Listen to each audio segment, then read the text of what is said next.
Hi friends, இன்றைக்கி நம்ம பார்க்க போகிறது ஈஸி லஞ்ச் பாக்ஸ் ரெசிபி தான். இதுக்கு தேவையானது என்னென்னு பார்த்தீங்கன்னா, கேபேஜு, கேப்சிகம், ஆனியன், கார்லிக்கு இது தான் தேவை. ஒரு ப்ரெஷர் பேனில் ஆயில் தேவையான அளவு எடுத்துக்கோங்க. உங்களுக்கு அதிகமாக தேவைப்பட்டால் ஆயில் எடுத்துக்கோங்க, இல்லை கம்மியாக தான் யூஸ் பண்ணுறவங்களா இருந்தால் கம்மியாக கூட யூஸ் பண்ணிக்கலாம்.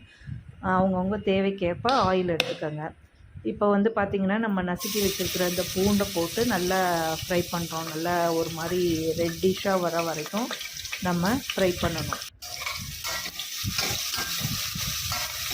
நல்லா ஃப்ரை பண்ணுங்கள். அது போய் அந்த பேனில் பிடிச்சிக்கும். ஸோ அதனால் கிளறி விட்டுக்கிட்டே இருங்க. அப்புறம் பார்த்திங்கன்னா, ஆனியன் போட்டு அதுவும் நல்லா ப்ரௌன் கலரில் வரணும். ப்ரௌன் கலரில் வர வரைக்கும் நல்லா வதக்குங்க. அப்புறம் கேபேஜ் போடுங்க. கேபேஜ் போட்டு வதக்குங்க. கேபேஜ் பார்த்திங்கன்னா ஒரு ஆஃப் பாயில் வந்தால் போதும். இதுக்கு நீங்கள் வாட்டரை எதுவும் சேர்க்கக்கூடாது. இப்போக்கி இல்லை ஆயிலில் மட்டும்தான் ஃப்ரை பண்ணணும். அதுக்கப்புறம் பார்த்திங்கன்னா, நீல வாக்கில் கட் பண்ணி வச்சுருக்கிறேன் நம்ம அந்த கேரட்டையும் இது கூட போட்டு கொஞ்சம் லைட்டாக வதக்கிக்கிறோம். ஆஃப் பாயில் வதக்குனா இதுவும் போதும். அதுக்கப்புறம் பார்த்திங்கன்னா, கேப்சிகம் நீட்டமாக கட் பண்ணி வச்சுருக்கிற கேப்சிகமும் இதோட போட்டு நம்ம வதக்கிக்கிறோம்.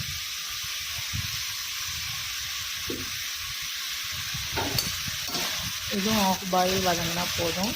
ரொம்ப வதங்கணுங்கிற அவசியம் இல்லை. இது வதங்கினதுக்கப்புறம் பார்த்திங்கன்னா, தேவையான அளவு நமக்கு உப்பு போட்டுக்கலாம். நான் கல் உப்பு தான் சேர்த்துருக்கேன். உங்களுக்கு தூள் உப்பு போடணுன்னாலும் போட்டுக்கோங்க. அதுக்கப்புறம் பார்த்திங்கன்னா, நான் 3 ஸ்பூன் பெப்பர் பவுடர் போட்டுக்கிறேன்.